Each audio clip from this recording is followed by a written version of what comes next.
Good evening. So Chloe should know that when she gives me an assignment, she can count on the fact that I'll go off script for a few minutes. So I want, first of all, to say with Fred that it is our privilege to have served as co-chairs of this dinner, and it is our privilege to serve on the amazing board of this organization. We are partners in crime for now more than 30 years, but this is a good place for us to be working.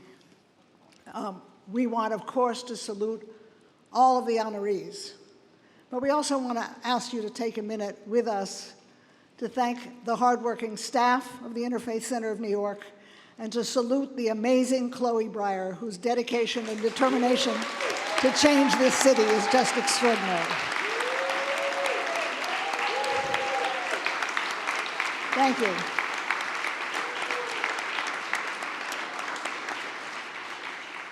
So you know that the theme of this evening, in addition to the extraordinary importance of interfaith work, has been the current story that Chloe referred to very early on of immigrants and asylum seekers coming to this city. So before I tell you how you can specifically help that population, I want to ask you all to repeat 4 words after me. We are all immigrants. We are all immigrants.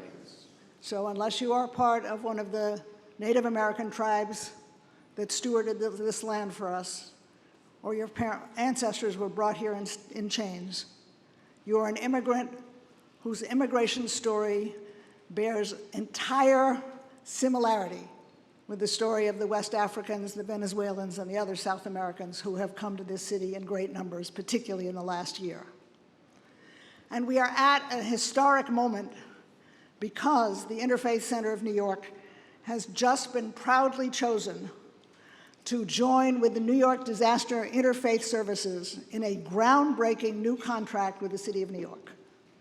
It's on the yellow sheet that was on your seat when you sat down, but the contract will allow us to collectively coordinate and fund 50 faith-based shelters across the 5 boroughs.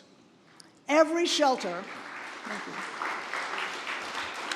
will be set up by some house of worship of any one of the many faiths represented here and beyond. Every shelter will contain 19 beds and 5 different 19 beds, and there will be 5 hospitality centers, 1 in each borough. This means that there will be more than 950 beds every night that don't exist now. And the program is set to run for 24 months. It can eventually be expanded based on need and availability of space.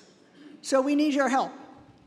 If you or your house of worship or another faith-based organization that you know of is able to participate, is interested in participating in this brand new innovation to make a dramatic difference in the life of New York City, and especially to the people arriving here from around the world, you need to let us know.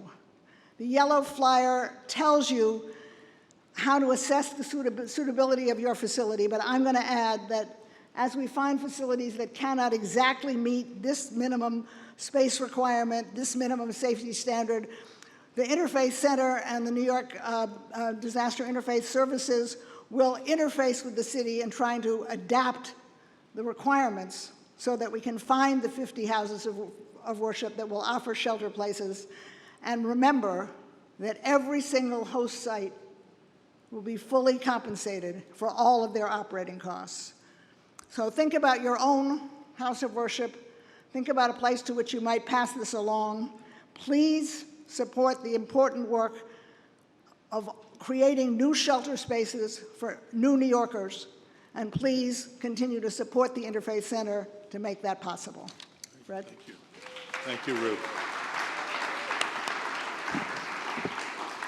And I want to say a special thank you to Chloe also, and also to Ruth Messenger. I had the privilege of working for Ruth 30-some years ago when she was borough president. I was her deputy borough president, and we've been doing this road show for 30 years.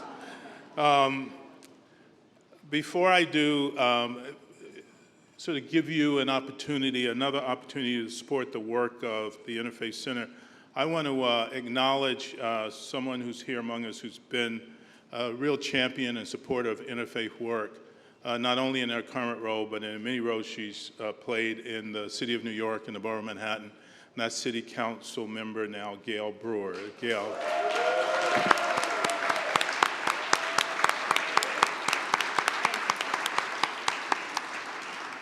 So, if I was in church, I'd get the ushers lined up, have plates in hand, and it would be time to do our thing, right?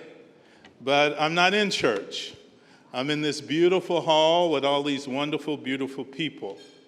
And I'm here to tell you tonight that we are $25,000 short of the goal that we set for this event. And we're going to give you all an opportunity to participate one more time. And we want you to do it at any level you can do it. We just want you to do it. So we have 230 guests, official guests here, and we would like for every one of you to make a contribution before you leave of any amount you can. And there are a few ways to do that. If you're tech savvy, you can take out your phone, you can open up your camera, you can grab your program, stay with the mic so you hear me, and you can take this little thing, put your camera on it, and then you tap it, and it gives you an opportunity to make a contribution. I'm going to make mine right now, so I'm going to try to lead by example. So I've made my contribution, check my little boxes here, keep checking my boxes, go to next, and then I'll fill out the rest when I sit down. So you can do it that way, or there are envelopes on your table. If you want to, you can simply take some cash out of your wallet or your pocketbook, and you can put cash in the envelope, or you can write a check. What we would like more than anything else is simply for everybody to participate. You've been generous to this point, and we thank you for that generosity.